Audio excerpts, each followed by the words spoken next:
Assalamu alaikum. I am Afshin Ali. Welcome back to our channel. How are you all? I hope you all are good. जैसा कि अपने previous session में हमने बात की थी चाइल्डहुड मेंटल डिसऑर्डर्स के सिम्टम्स एंड कॉजेस के बारे में, और मैंने आपसे ये कहा था कि इंशाल्लाह अपने आगे के सेशन में हम बात करेंगे treatment of childhood mental disorders की। ठीक है, तो आज की ये जो वीडियो बनाने का मेरा मकसद है वो ये है कि मैं कुछ ऐसी ट्रीटमेंट लाइंस आपको दे सकूं कि जैसे कि अब आप सब जानते हैं कि what are the symptoms of some common childhood mental disorders, जो कि मैं प्रीवियस वीडियो में आपको बता चुकी हूँ। अगर आपको ऐसा फील होता है कि आपके बच्चे में ऐसे कोई सिम्टम्स हैं, तो मैं आपको बहुत ईजी कुछ ऐसी रेमेडीज़ बताऊँगी कि जो आप घर पे कर सकते हैं बच्चे को अपने डील करने के लिए। अदरवाइज़ ये है कि अगर आपको लगता है कि कोई भी डिसेबिलिटी जो है वो आपको लग रहा है कि एबनॉर्मलिटी की तरफ जा रही है, तो प्लीज़ टाइमली किसी भी अच्छे साइकियाट्रिस्ट या साइकोलॉजिस्ट से कंसल्ट कीजिए।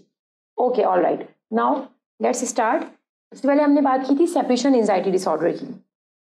सेपरेशन एंजाइटी डिसऑर्डर के बच्चे को हमें किस तरह डील करना है। फॉर एग्जाम्पल, अगर आपको लगता है कि आपके बच्चे में कुछ सिम्टम्स आ रहे हैं एसिडी के, सबसे पहले एक है ब्रीथिंग टेक्निक।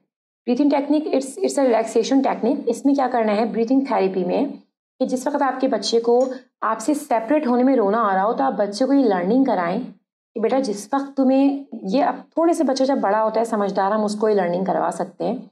जैसे कि हम स्कूल टाइम की बात कर सकते हैं कि जिस वक्त स्कूल टाइम के लिए बच्चे को जाना है, अब बच्चे की सारे एसिडी के सिम्टम्स आना शुरू हो जाएंगे।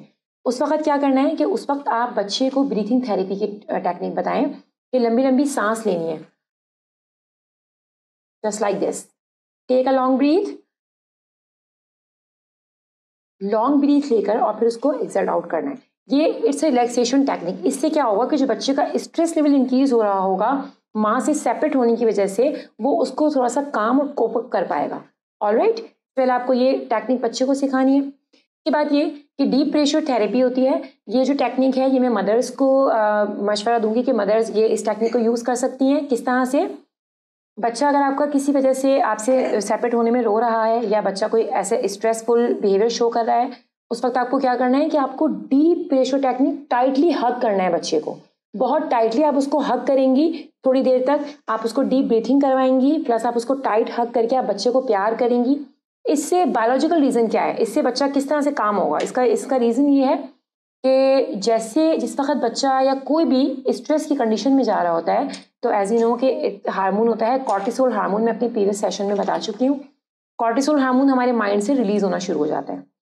अब एट दैट टाइम जो कि स्ट्रेस टाइम बच्चे पर आ रहा है, बच्चा बहुत रो रहा है, उस वक्त आप बच्चे को जब टाइटली हग करेंगे, उसको प्यार करेंगे, उस वक्त क्या होगा कि बच्चे का जो कॉर्टिसोल हार्मोन रिलीज हो रहा था वो स्टॉप होकर डोपामिन हार्मोन रिलीज होना शुरू हो जाएगा। Dopamine is a happy hormone. ठीक है, तो बच्चे की जो फीलिंग्स हैं, जो कि उसके बहुत ज़्यादा वो रो रहा था, वो अपने आप को कंट्रोल नहीं कर पा रहा था, तो थोड़ा सा काम डाउन होना शुरू हो जाएगा। ऑलराइट, तो ये टेक्निक, ये जब हम पेरेंटल कोचिंग करते हैं इसकी ट्रीटमेंट में, जो भी ये चाइल्डहुड मेंटल डिसऑर्डर्स हैं, जब इनके ट्रीटमेंट लाइंस दी जाती हैं तो पेरेंटल कोचिंग भी की जाती है, पेरेंट्स को भी कुछ जो है चीज़ें बताई जाती हैं, प्लस ये टीचर्स कोचिंग भी की जाती है। पेरेंटल कोचिंग में ये जो हम ये वाली जो टेक्निक है, टाइट हग टेक्निक, टाइट प्रेशर टेक्निक, ये टेक्निक हम पेरेंट्स को भी बताते हैं, प्लस यही टेक्निक टीचर्स को भी बताते हैं। फॉर एग्जाम्पल, आपके बच्चे के साथ कोई भी अगर ऐसा इशू है, तो आप पेरेंट्स को मेरी ये सजेशन है कि टीचर्स को जाके इन्फॉर्म कीजिए कि मेरे बच्चे में एसिडी के कुछ सिम्टम्स सामने आ रहे हैं, तो प्लीज़ उसको थोड़ा सा आपको काम डाउन करना है। जिस वक्त वो स्कूल पहुंचेगा तो किस तरह डील करना है कि यही टेक्निक, जो डीप प्रेशर टेक्निक मैंने आपको बताई है, जब बच्चा स्कूल पहुंचे, ज़ाहिर रोता हुआ पहुंचेगा क्योंकि उसका मदद से सेपरेशन हो गई है, तो उस वक्त टीचर्स उसको यही वाली टेक्निक करें, डीप प्रेशर टेक्निक करें, डीप ब्रीथिंग वाली टेक्निक करवाएं। ये जो रिलैक्सेशन टेक्निक्स हैं ये बहुत यूजफुल होती हैं बच्चे के लिए। उसके अलावा ये हमने बताया कि एसिडी के बच्चों को हम इस तरह डील कर सकते हैं। एसिडी के अलावा हमने बात की थी कुछ लर्निंग डिसऑर्डर्स की बात की थी, हमने ऑटिज्म की बात की थी, ADHD की बात की थी। तो जैसे ये ऑटिज्म है, ADHD है और लर्निंग डिसेबिलिटीज़ हैं, इनको डील करने के लिए कुछ कॉग्निटिव बिहेवियर थेरेपीज़ की जाती हैं और ऑक्यूपेशनल थेरेपीज़ की जाती हैं। आज यहाँ पर मैं जो ये टॉयज़ और जो ये चीज़ें लेकर आई हूँ आपके सामने, वो मैं आपको प्रैक्टिकल एप्लीकेशन करके दिखाऊंगी कि किस तरह से हम बच्चों की ऑक्यूपेशनल थेरेपी करते हैं या किस तरह से बच्चों की कॉग्निटिव बिहेवियर थेरेपीज करते हैं। तो बच्चों की जो भी स्किल्स जहाँ पर डिसेबिलिटी आ रही है हम उसको किस तरह से कोप अप करके हम उन चीज़ों को ख़त्म कर सकते हैं। ठीक है, तो आज कुछ ऐसी एक्टिविटीज़ हैं कि जो आप घर पे आपके लिए इजीली अवेलेबल होंगी। मैं आपको आज प्रैक्टिकली ये चीज़ें करके दिखाती हूँ। ऑलराइट जी, तो ये कुछ कॉग्निटिव बिहेवियरल थेरेपीज नहीं तो ये कुछ टेक्निक्स हैं और कुछ एक्टिविटीज़ हैं जो हम आज आपसे इंट्रोड्यूस करवाएंगे। ये एक्टिविटीज़ अगर हम बच्चे से करवाएं, जैसे कि देखिए ये थ्रेड है और इस थ्रेड में बच्चे को ये बीड्स डालने हैं। Khatija, take this thread, okay, and you have to put this beads in this. ये जो बीड्स डालने वाली टेक्निक है, इससे क्या होता है कि इससे बच्चे की फाइन मोटर स्किल्स इन्हेंस होती हैं, प्लस ये कि बच्चे की आई हैंड कोऑर्डिनेशन इंक्रीज हो रही है। देखिए बच्चे का इसमें कंसंट्रेट कर रहा है बच्चा कि उसको किस तरह से थ्रेड के अंदर इन बीड्स को डालना है। ओके, तो this is the instrument for I hand coordination and for fine motor skills. ये हमारे पास एक और एक्टिविटी है, ये हमारे पास इसमें एग्स बॉल्स हैं, इसमें अल्फाबेट्स होते हैं और बच्चे को इन अल्फाबेट्स को आपस में just like a puzzle alphabets को मैच करना है। ठीक है, इस तरह बच्चा मैचिंग पैटर्न सीखेगा। Hussain, you have to match the patterns. आप इन एक्स को शफल करके दे सकते हैं बच्चों को। फॉर एग्जाम्पल ये एफ का है तो आपने इन दोनों को अलग रखा, प्लस ये कि टी का है, आपने इन सबको आपस में शफल किया। अब बच्चे को सबसे पहले इसको देखना है, इसको ढूंढना होगा कि वेयर इज द सेम, इसका सेम ऐसा दूसरा कौन सा है पार्ट। फिर बच्चा उसके सेम ऐसे पार्ट को ढूंढ के और इसके साथ मैच करेगा। This is the matching activity. Okay, इस तरह बच्चा अल्फाबेट्स की रिकॉग्निशन भी सीखेगा, प्लस ये कि बच्चे को मैचिंग पैटर्न्स आएंगे।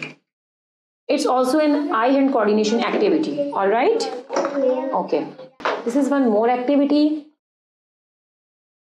This is for mathematical calculations and for mathematical numericals. ठीक है, इसमें जो है ये नंबर्स दिए हुए हैं और इसमें साइंस दिए हुए हैं। जैसे कि हमने बात की थी डिसलेक्सिया की, डिस्ग्राफिया की या डिस्कैलकुलिया की, उसमें प्रॉब्लम यही होती है अगर बच्चे को डिस्कैलकुलिया है तो बच्चा नंबर्स को सही से नहीं रिकॉग्नाइज कर पाता।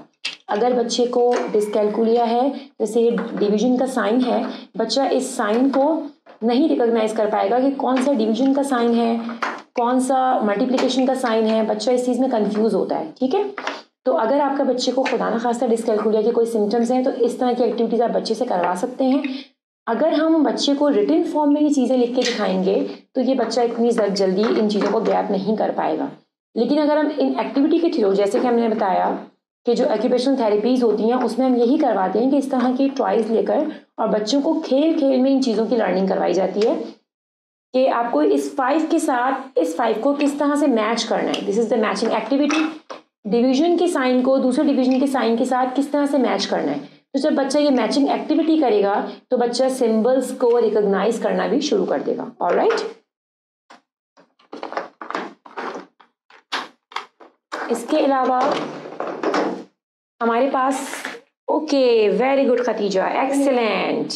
ये देखिए खतीजा ने ये तमाम जितने भी बीड्स थे इसको इस थ्रेड के अंदर डाल दिया है। This is the fine motor skill activity और आई हैंड कोऑर्डिनेशन, मतलब उसने जो है वो कॉन्सेंट्रेट किया कि बीड्स को थ्रेड में किस तरह से डालना है। ऑलराइट, तो it's very essential for this. एक और एक्टिविटी है हमारे पास, इसमें हमारे पास ये होंगे कुछ पजल्स, इसके अंदर होल्स हुए हैं। जैसे इन होल्स में बच्चे को हम बोलेंगे कि आपको एक होल से इस थ्रेड को डालना है और सेकेंड होल से इसको वापस निकालना है। ऑलराइट, फिर उसके बाद जो नेक्स्ट होल है उसमें आपको इसको डालना है और फिर आपको इसमें से इसको वापस निकालना है। Okay Hussain, can you do this? Alright Khatija, ये डिफरेंट कलर्स के हमने इसलिए लिए ताकि बच्चा इसे कलर रिकॉग्निशन भी सीखे, प्लस ये कि बच्चे की आई हैंड कोऑर्डिनेशन इंक्रीज हो। आपको ऐसे डालना है और दूसरे में से आपको होल में से इसको ऐसे निकालना है। Okay, just do this. एक तो हमने जो बात की थी अपने सेशंस में कि बच्चों को हमें स्क्रीन टाइम कम देना है, तो स्क्रीन टाइम कम देने के लिए हमें बच्चों को फिजिकल एक्टिविटीज़ में इन्वॉल्व करना पड़ेगा। मैंने अपने कुछ सेशंस ऐसे प्रिपेयर किए हैं जिसमें हम आपको फिजिकल एक्टिविटीज़ भी शो करेंगे, जिसमें बच्चे किस तरह से, ओके जस्ट वेट, कि बच्चे किस तरह से गेम्स में इन्वॉल्व हो होके फिजिकल एक्टिविटी कर सकते हैं। फिजिकल एक्टिविटी का सबसे बड़ा बेनिफिट ये है कि जो बच्चे की ग्रॉस मोटर स्किल्स हैं वो इन्हांस होती हैं। ग्रॉस मोटर स्किल्स वो होती है जिसमें बच्चों के लार्जर मसल्स इन्वॉल्व होते हैं, जबकि जो फाइन मोटर स्किल्स हैं उसमें बच्चों के स्मॉलर मसल्स जो हैं वो इंक्लूड होते हैं। जैसे कि ये बच्ची खतीजा यहाँ पे हिबा यहाँ पे एक्टिविटी कर रही है, तो ये जो एक्टिविटी है ये फाइन मोटर स्किल्स की एक्टिविटी है। बाकी आप मेरे दूसरे सेशंस देखेंगे तो उसमें हमने बच्चों को कुछ फिजिकल जो गेम्स करवाए हैं वो एग्जाम्पल है ग्रॉस मोटर स्किल एक्टिविटीज की। ऑलराइट, ओके जी, ये एक एक्टिविटी है, ये ब्लॉक्स एक्टिविटी है। आई थिंक ये सबके घर में इजीली अवेलेबल होती हैं ब्लॉक्स। ये एक्टिविटी हम इस बच्ची से करवाएंगे। Take out this Heba. Okay Sakina, you have to make building. Okay, आपको इन ब्लॉक्स की मदद से बिल्डिंग बनानी है। ये जो ब्लॉक एक्टिविटी है इससे क्या होता है कि बच्चा सेल्फ एक्सप्रेशन दिखाता है कि बच्चे के अंदर कितनी क्रिएटिविटी है। बच्चा उस क्रिएटिविटी को यूज करके अपनी मर्जी से अपने माइंड से कोई भी बिल्डिंग या जो भी ऑब्जेक्ट को बनाना चाहता है उसको क्रिएट करता है। एक तो ब्लॉक एक्टिविटी जो है वो बच्चों के अंदर कॉन्फिडेंस लेवल को इन्हेंस करती है। प्लस ये कि जब बच्चा अपना टास्क अकम्प्लिश कर लेता है, जब बच्चा कोई ब्लॉक से कोई भी चीज़ बना लेता है तो आफ्टर अकम्प्लिशमेंट बच्चे की जो सेल्फ स्टीम है वो बहुत ज़्यादा ग्रो अप करती है। तो ये जो तमाम एक्टिविटीज़ और गेम्स हमने यहाँ पे इंट्रोड्यूस करवाए हैं ये बच्चे की सेल्फ स्टीम को बहुत बूस्टअप करते हैं। क्योंकि जैसे कि हिबा ने जब ये बनाया था तो हमने इसको बनाने के बाद इसको अप्रिशिएट किया था। जब हमने इसको appreciation the after completion of a task तो उसकी बच्ची के अंदर क्या हुआ कि उसकी सेल्फ स्टीम फौरन बूस्टअप हुई। बच्ची को ऐसा लगा, बच्चे का कॉन्फिडेंस लेवल इंक्रीज हुआ। अगर हम अपनी नॉर्मल रूटीन में इस तरह के गेम्स बच्चों को करवाएंगे तो बच्चों की सेल्फ स्टीम इंक्रीज होगी, बच्चों का कॉन्फिडेंस लेवल इंक्रीज होगा। जैसे कि बच्चे प्रॉब्लम सॉल्विंग बनेंगे। ऐसे पजल्स होते हैं, डिफरेंट पजल्स गेम है। फॉर एग्जाम्पल हम यहाँ पे इंट्रोड्यूस करें, ऐसे ये पजल गेम है। अगर हम ये पजल बच्चा बनाने में कामयाब हो जाएगा तो बच्चे की जो है बच्चे का कॉन्फिडेंस लेवल के साथ साथ बच्चा प्रॉब्लम सॉल्वर बनेगा। उसको ये अंदाज़ा होगा कि अगर डिफरेंट पजल्स या प्रॉब्लम्स हमारे सामने आएंगी तो हमें किस तरह से उनको डील करना है। बज़ाहिर हमें ये लग रहा होता है कि ये बहुत सिंपल गेम्स हैं, लेकिन हमें नहीं अंदाज़ा कि इन गेम्स का बच्चों के कॉग्निशन पे, बच्चों के बिहेवियर पे कितना ज़्यादा इम्पैक्ट हो रहा होता है। लिहाजा मेरी आप सबको सजेशन है कि प्लीज़ बच्चों को मोबाइल से हटाकर इन गेम्स की तरफ लाइए, इन एक्टिविटीज़ की तरफ लाइए, ताकि बच्चों की कॉग्निटिव एबिलिटी को हम इंक्रीज़ कर सकें, बच्चों की फाइन मोटर स्किल्स को इंक्रीज़ कर सकें, बच्चों की ग्रॉस मोटर स्किल्स को इंक्रीज़ कर सकें और हमारा बच्चा एक हेल्दी चाइल्ड हो। ये जो मैंने आपको एक्टिविटीज़ बताई ये हम नॉर्मल जो हमारे नॉर्मल बच्चे हैं उनके साथ भी यूज़ कर सकते हैं। प्लस ये कि जैसे मैंने आपको बताया कि तमाम एक्टिविटीज़ ऑक्यूपेशनल थेरेपी में यूज़ की जाती हैं, वो इसलिए कि जो ऑटिस्टिक चाइल्ड है फॉर एग्जांपल, तो वो अपनी एज के हिसाब से काम नहीं कर पा रहा होता, या वो बच्चा उसको एक जगह बिठाना एक बहुत मुश्किल काम होता है कि हम ऑटिस्टिक चाइल्ड को एक जगह बिठाएं सुकून से, वो सुकून से नहीं बैठ पाता। हम बच्चे को आदत डालते हैं, लर्निंग करवाते हैं आहिस्ता आहिस्ता एक्टिविटीज़ में इन्वॉल्व होने की। फॉर एग्जाम्पल ऑटिस्टिक चाइल्ड को पहले मैंने ईजी थ्रेड और ईजी बीट्स दिए डालने के, तो ये ईजीली डाल लेगा और जस्ट वेट बेटा। आफ्टर दैट हम क्या करेंगे कि हम उसको थोड़ा सा और ज़्यादा इनको जो है ये जो बीड्स हैं हम इनको और ज़्यादा फाइन कर देंगे, ठीक है, ताकि हम जो भी एक्टिविटीज़ हैं just wait yes, wow very good, excellent, बहुत प्यारा बनाया आपने, वेल डन। ये जो जैसे इस तरह के गेम्स हैं तो हमें जब किसी ऑटिस्टिक चाइल्ड के साथ हम इस तरह की एक्टिविटीज़ करवा रहे होते हैं तो हम वन बाय वन इनको मुश्किल करते जाएंगे। पहले बच्चे से बहुत इजी टास्क करवाएं, जैसे फॉर एग्जांपल अगर बच्चा एक ब्लॉक के ऊपर दूसरा ब्लॉक अटैच नहीं कर पा रहा है, ही इज़ ऑटिस्टिक, तो आप क्या करेंगे, आप उसका हाथ पकड़ के जस्ट लाइक दिस, उसका हाथ पकड़ के आप उसको ब्लॉक इसके ऊपर रखवाएंगे। ओके, उसके बाद जब वो एक ब्लॉक लाइन बना लेगा तो फिर आप उसको दूसरे ब्लॉक्स को जो कि डिफरेंट शेप्स के होंगे उसके ऊपर लगवाना सिखाएंगे।